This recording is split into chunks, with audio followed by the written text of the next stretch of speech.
ফেচবুকে বৰ্তমান কিছুমান নতুন ৰুল আপডেট কৰিছে। সেই ৰুলবিলাক আপোনালোকে বৰ্তমান ফ'ল' মাষ্ট বি কৰিব লাগিব। বুজি পাইছেনে?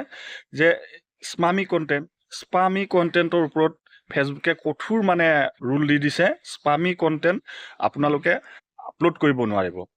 এইটো মানে কি, ধৰক কপিৰাইট।